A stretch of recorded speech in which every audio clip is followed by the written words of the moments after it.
Zéro, hop. Nous sommes aujourd'hui le lundi 31 mars 2025 à Massissi, dans les montagnes surplombant Nyabiondo. En fait, depuis hier le soir, nous avons eu à abattre un drone venant dans les camps de l'ennemi. Alors, nous vous disons chaque jour que nous avons besoin de votre accompagnement, surtout Kinshasa, parce que le combat, il a pris une autre ampleur. L'ennemi, il s'est ravitaillé dans tous les sens et il utilise les matériels dernière génération. Et là, j'insiste là-dessus, dernière génération. Vous allez constater avec moi que ce drone que nous avons abattu hier, il a une capacité vraiment extraordinaire. Il est de fabrication 2024. Il vient de l'Estonie. On nous écrit que ça vient de l'Estonie, fabrication 2024. Alors, ce drone, il a une valeur estimée à plus de 50 000 $. Sa valeur navigue entre 50 000 et 100 000 $. Donc ça, c'est une perte immense chez l'ennemi encore. Vous vous souviendrez qu'il y a la semaine passée, on a descendu encore leur avion au niveau de Walikale. Et aujourd'hui, maintenant, c'est leur drone qui coûte beaucoup d'argent. Alors, vous voyez que nous sommes nous ne sommes pas dans une festivité. Nous sommes sur les champs de bataille. Et donc, c'est pour nous encore une occasion d'interpeller Kinshasa pour accompagner les Wazalendo. Vous vous imaginez 1 an, 2 ans, 3 ans en train de faire face aux ennemis qui sont lourdement armés et qui ont un matériel pas le moindre. Donc, l'année de fabrication 2024. Et ils sont suréquipés. Donc, Kinshasa accompagner ces jeunes gens qui ont laissé leur famille et qui versent leur sang pour la cause de la patrie. Ça, c'est l'APCLS qui vient de faire ce travail louable du général Janvier Karaïré. Je vous remercie. Un autre drone abattu au niveau de Walikale Centre, la M23 prend la fuite et laisse Walikale Centre dans les mains de Wazalendo. Mesdames et messieurs, vous êtes en train de voir en illustration les images de Walikale Centre où la bonne nouvelle nous est parvenue depuis 4 heures de ce jeudi ou de ce mercredi plutôt, où les forces armées de la République démocratique du Congo annoncent leur présence dans la localité et tout le territoire de Walikale et la localité de Walikale Centre. En images et en illustration, vous allez voir le bâtiment administratif de Walikale sous contrôle de Wazalendo. Aucun élément d'IM23, tous ont pris la fuite. En gros et en détail, nous allons essayer de décortiquer ces sujets. Nanzela Yamana Kanabino, un décryptage de l'actualité politique avec les communicateurs de la République. Jeff Badibanga, toujours à son poste de travail pour vous apporter l'éclaircissement de la situation sécuritaire à l'est de la République démocratique du Congo. Les Qatar annoncent ainsi les 4 le jour. Il y a rencontre, il y a dialogue entre Bertrand Bissimois qui est à la tête d'une délégation de la rébellion des terroristes du M23 et le gouvernement congolais représenté par l'excellence madame la ministre des Affaires étrangères Thérèse Kaikwamba Wagner. Est-ce vrai? Nous allons essayer d'en parler au cours de ces numéros de décryptage de l'actualité politique. Poisson d'avril, Corneille Nanga dépose les armes. Est-ce vrai? Est-ce qu'il y a eu tentative de coup d'État au niveau de Kigali? Le général Moubarak annonce que l'armée rwandaise est en incapacité d'envoyer encore les troupes en République démocratique du Congo. Et notre débat qui sera animé au courant de ces numéros de décryptage de l'actualité politique. Bongo naïbisa kabino kaka. Ceux qui ont s'abonné à Kin News Live Télévision ou raté Makambo Ebele ou raté Bililingi en direct ya Walikale yango boali comme on a déjà wana. Ezali bongo drone na oyewuti kozala abati. Alors, avant de kota na muzindo ya mama na émission na biso ya mokolo lelo na liko senga na bino nyonso tout bozwami partout dans le monde, Belgique, France, États-Unis, Canada, Chine, Turquie. Bobenga kabiso bolobaka ke kuna ezalaka kaka nzoto me molimo na nyonso na bino ezali awa na République démocratique du Congo yango wana bolandelaka makambo ekoleka na mboka na biso République démocratique du Congo ngai pe na yebisaka bino congolais de père et de mère esengeli soki alamuki na tongo akotaki news live télévision pona koyeba mboka elamuki ndenge nini na midi akota lisusu pona koyeba mboka etamboli ndenge nini pe na pokwa ayeba lolenge mboka ali kolala mboka kolala ndenge nini lelo Walikale les centres sous contrôle des forces armées de la République démocratique du Congo. Aimez la vidéo, partagez l'émission. Surtout, n'oubliez pas d'apporter votre soutien indéfectible plutôt à la première ministre de la République démocratique du Congo, Judith Tuluka, qui est combattue aujourd'hui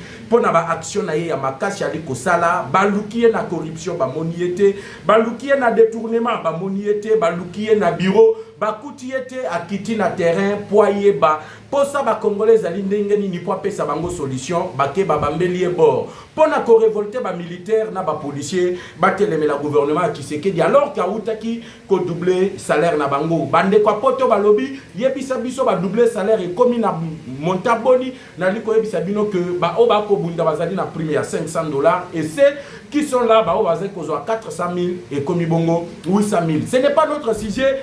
Na lobi bokoto awa izali aoyinda na ebisaki bino botika Kagame oyo tokende na ye kaka lolenge tokokende na ye boyi Tshisekedi oyo Kagame abengaki idiot lelo Kagame se rendre compte que Tshisekedi était très intelligent plus que lui. Au moment où les Congolais s'attendaient que Tshisekedi a déclaré la guerre contre le Rwanda, Fachi savait depuis l'opposition que l'armée Otoza Nango est armée au Yehudi. Na brassage pe mixage. Et en tant que Tozala qui n'a pas infiltré, bas généraux bazali ko dépendre na Paul Kagame. Bas généraux ba ko dépendre na Joseph Kabila. Moyen ko déclarer guerre ezalakité. Fachi devrait d'abord éliminer la plupart des officiers traîtres. Le loba beningai dans le Haut-Katanga, ba yebisingai que na 22e région militaire, ba uti kotia Rwandais tutsi kuna, boke ba communicateur de la République, mabe koki kokoma na Tanganyika. Tosi tobeti mbela ya ngambu wana kuna, na banje ke tata mokonzi ya ekolo ya yoki biso et le général dit qu'à peine à changer, à rectifier les tirs. Mais le loto kolobela Walikale les centres bande ko balandi ki news live télévision. Si Mayako abattre un hélicoptère de combat rwandais, Kagame a perdre le matériel de guerre, Kagame a perdre l'équipement militaire. Si Mayako abattre aéronef et entreprise, il y a des Français. Oh, il y a des qui exploiter des minéraux stratégiques, minéraux à guerre, minéraux de sang. 30 ans ça suffit. Oh, tolobaki wana na beta kimbela na Thérèse Kaikwamba na yebisa ki bengisa ambassadeur ya France il faut yebisa biso pourquoi l'entreprise française ezalaki na Walikale les centres. Pourquoi Aéronef to utaki kwa battre to kuti que les deux pilotes bazalaki ba gendarme ya armée française. Lelo na Mali na Burkina babengani bango. Soki biso pe to bengani bango to omona pété loko ba français ba memela kabiso na République démocratique du Congo. Si mako détruire l'hélico to détruire l'aéronef, c'était le tour aujourd'hui, il y a drone à Yasuka, oh yoetikala ki na Walikale les centres. Les rebelles d'M23 ont été attaqués il y a de cela 48 heures par le volontaire pour la défense de la patrie Otozali Kobenga Wazalendo. Les Wazalendo ont frappé avec des objectifs. Le premier objectif, Nalobaki Nabino dans Zelaki News, est Zalaki Bango à détruire le matériel de communication. Qui jouait le rôle de jonction entre ceux qui étaient à Walikale et les commandements de l'armée rwandaise. Le matériel a été détruit. Isolé. Et vous allez comprendre pourquoi parce que moyen à communication pour continuer à communiquer dans le commandement et Zalaki les sous-soutenir. Deuxième objectif, c'était éliminer d'abord tout le matériel français qui ont installé. Le matériel qui a objectif il y a diminuer la capacité d'attaque. Il y a objectif il y a diminuer la capacité de bombardement. Il y a drone na biso, il y a Sukhoi SI-25. Lorsqu'on les a attaqués, dans 48 heures, l'objectif a été atteint. Je vais dire quoi par là? De détruire le matériel de communication, de détruire tous les équipements. Oh, les Français vont installer. Na militaire aussi, comme qui tourne, il y a drone, il y a souka. nde bomoni awa natalisi bino drone wana tala Banyarwanda ndenge bapakati mbango Walikale centre yango moko etikali vide mutu azali komonana te banda na bâtiment administratif etikali yango moko okiti na hôpital général ya Walikale etikali yango moko okiti na Walikale centre etikali yango moko aérodrome ya Kigoma etikali polele et c'est le wazalendo qui règne en ce net instant on a dit ko solola la bino na nzela ya Kim News Live Télévision. Alors tous les points stratégiques ya Walikale etikali siko na maboko ya bawazalendo na minute oyo bakei na 30 km ya territoire ya Walikale bali kozonga na nzela ya Goma parce que tuyebisaki bango la guerre sera longue et populaire. Nous allons le poursuivre tina Goma. Rappelez-vous de la vidéo na tchaki ya bawazalendo o basalaki mama na rassemblement basalelaki yango wapi na Uvira lorsque bazui ravitaillement oye komaki na port ya Kalundu ezali port ya ville ya Uvira oye ezali ko relier Kalemi na Uvira. Batubayaki belé les forces armées de la République démocratique du Congo, les commandos de l'armée. Après arriver à commando ya armée, bakei du côté de Kamanyola bomona ki lobi ndenge na lakisa kibino koma 9 Land Cruiser. Yaba M23 ezalaki détruit et peli moto pas moyen ya ko identifier et bembe ya Munyarwanda tufuru mwetu tukufi na kati ya Land Cruiser. Et ça qui opération tellement réussie de la manière que même Land Cruiser à Tamoko et Zonga qui vit à Bukavu. Et Nyangezi centre, 13 km de la ville de Bukavu, sous contrôle Yabaoto Zali Kobenga, volontaire pour la défense de la patrie. Le général Yakutumba, le général Padiri, tous ces gens-là se sont remobilisés Balobi derrière le chef de l'État, le commandant suprême, le Rwandais Baolonga Bisoté. Avant négociation et banda les 4 oyo tozali kokende nango, bango balobi fatia kende négociation te tokosila nana Banyarwanda. Nde omoni comme j'avais appelé, na ebisaki ba meli akala la bokende bosambela nzamba Branham na bino. Na ebisi ba kimbangiste bokende kosambela nzambe na bino. Na ebisi ba musulman bokende bosambela nzambe na bino. Na ebisi banzamba to basambela kaboko na ebisi bango bokende bosambela bomonaki phénomène serpent oyo yaki na territoire ya Indie. Ba libérer territoire ya Indie par le phénomène serpent. Serpent est sur mutu aliboso ya mibale ya misatu commandant na bango lobi oyo komi bitumba spirituel awa mabele na biso te bokota na babarke bakoti ba lomwe territoire ya Indie etikali libéré par le phénomène serpent. C'est ce qui veut dire Malobaya Laurent Désiré Kabila ou Alobaki que la guerre sera longue et populaire. La popularité de la guerre, même Bakoko Nabiso Bakoti Makamboui. Et Tien Tshisekedi place Azali à Lamouki. Abengisi Banyoka tu Yakabe Yakamon. Et Keina Est. Nde bomoni na minute oyo na territoire oyo tozali kobenga du côté de Kamanyola. Parce que Kamanyola ezalaki base arrière ya Banyarwanda. Au moment où je vous parle, Kamanyola est 100% congolais. Ok, du côté de Nyangezi, tu passes Nyangezi, ok, du côté de l'aéroport de Kavumu, dans la ville de Bukavu, localité ya Katana Ozali, base arrière. Barwande, Bakoka Kite. Babeti Bangone Tibanamike. Bakoki Mambango et les autres sont arrêtés comme des petits enfants. Bazako Lokota Bango et pas Yabawazalen. Et vous avez vu ce petit-là, un jeune garçon. Vous allez nous excuser. Un jeune garçon recruté, Bakosie pa ya Banyarwanda, les lobos moni comment bazokanga bango ne tibanamike. Tous commencent maintenant, ya olongwa na ba front, bazozonga na ba ville, bamzuzu bazonga na ville ya Bukavu ne tibao babandaki ko bunda na Kamanyola, bao babandaki ko bunda na Katana ba ko kima le front. Aucun moyen de ravitaillement. Batikala ki na moyen de ravitaillement comme moko. C'était la voie aérienne. Donc, on a qui Willingo Mabandaki Kosepelawa, Bimiseli Bilo vidéo, na ba sud africain ote, ba osunga bango pote, ba déminer, ba longola ba mine. O ezalaki na aéroport ya Goma, po aéroport ezonga opérationnel, ba vie bando kita, ba bando zo ravitaillement. Ba koyoka boye Cyril Ramaphosa l'allié le plus sûr de la République démocratique du Congo, ayebisi ba troupe na ebino bokolongwate.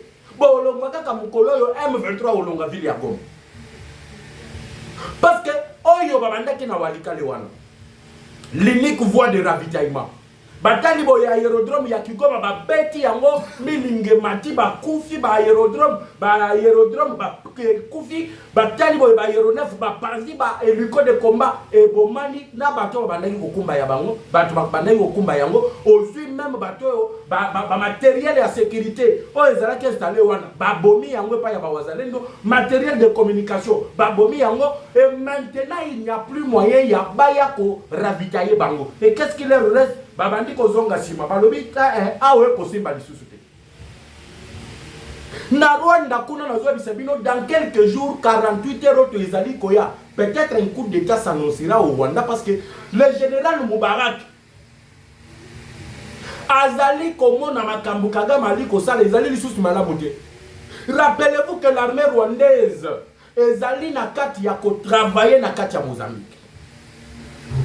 Na Mozambique bazali kosala musala nini? Musala na bango ezali ya ko protéger l'entreprise totale ya ba français na kati ya Mozambique contre le terrorisme. O ezali kosalema na kati ya Mozambique. L'armée rwandaise a été tuée na effectif moko yo le général Moubarak dit que bazali sous na capacité te ya otinda force spéciale ba ya kobunda République démocratique du Congo. Nde bomoni technique ya ba M23 échangé babandi kozwa les jeunes bali ko kangaba na classe boyebi ba vidéo ebima comment ils nous recrutaient dans les écoles, ils nous recrutaient partout na Bukavu ils sont en train de tuer ceux qui baye bakangio jeunes au sein de résistance babomio et tout ça nous crions et heureusement que ces pays est outil pour faire la dossier pour le meurtre ya ba jeune na Goma pour le meurtre de jeunes à Bukavu. Les lobes moni bande kobalandia qui news live télévision. Tous les lobes ont crié pourquoi Fachi Andimi dialogue? Pourquoi Fachi Andimi dialogue? Pourquoi y a Moutoualoba qui a négocié na ba pantente? Qu'est-ce qui a changé pour que Fachi soit na ba pantente? Na ibisa ki bino awa toza na ba information si fiable. Tu ba yebisi Fachi awa guerre ezate. Solution mususu ezate, il faut solo na bango. Fachi lobi oui, na solo na bango. Mais avant de leur parler, je vais parler d'abord avec Kagame. Akutana kina Kagame to akutana kina yete. Lelo. Batu baweleli awa babetra bisima baweleli Qatar Doha. La position du gouvernement etikali yango moko lobby, le bêtise que Joseph Kabila avait commis, ngai Tshisekedi na ko commettre yango te. Pas question de brassage, pas question de mixage. Parce que Bango Bandaki ko s'attendre à un brassage et mixage. Fatia yabi que ce qui a fragilisé notre armée, c'est brassage et mixage. Ceux qui ont na traître na kati armée, c'est brassage et mixage. Ceux qui ont na défaillance, ceux qui ont na armée, c'est brassage et mixage. Ceux qui ont longia mutuka kaboye, avant que tu Rwanda bakoma wana yasha pakati mbango pesi bango ba plan tout. Bon mona ki même ba vidéo na tchela ki bino ya major wa Melissim o azala ki nango en contact avec l'état-major général de l'armée rwandaise. La ligne rouge a été tracée par Fachi. Fachi lobi to kende to solo la oui, bakoti kamanduki, bakoya na zone à cantonnement, mais na cantonnement wana mutwa s'attendre te. Kakokota na armée. Parce que bango balindi baya na ba grade na ba fonction bazali nango.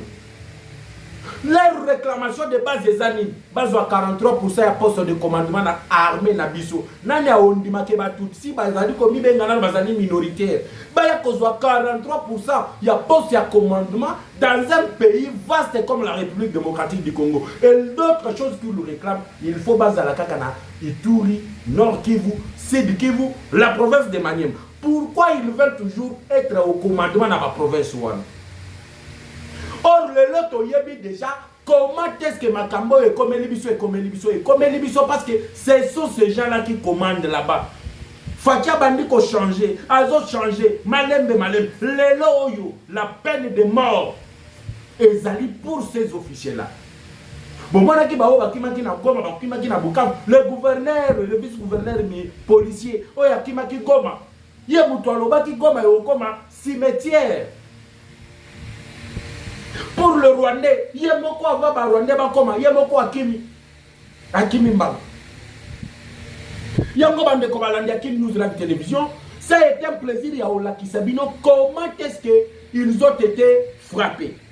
tant na bana yebisa bino ba beti bango ba détruire boye ba ye komi mona lelo ki bazali na sécurité mususu te, même leur système de défense aérien, même leur système ya GPS, même tout ce qui leur permettait ya ko la sécurité na bango aérien, terrestre, lacustre et zali détruits, ils sont vulnérables. Ils ont pris la poutre d'escapette pour se rendre dans la ville de Goma en passant par Massissi où ils ont également été frappés. On va revenir sur la situation de Massissi Kalamingité. Restez toujours branchés. Merci au caméraman du jour, au Kimo Play ici ma caméra. Bililingi on a boni kezali plateau au yabiso habitualité aujourd'hui, c'est un plateau spécial parce que actualité ya boyeso qui est na bisa kabino place toi beaucoup de la biso pour pesa bino actualité. Merci beaucoup na caméraman sima oyo sungi biso ko ete bomo na bilili wana play okimo coordonnateur ya balabala ya lobi balabala ne tombera jamais le balabala ekoti bureau avec le président Jacob Beya que nous saluons en passant.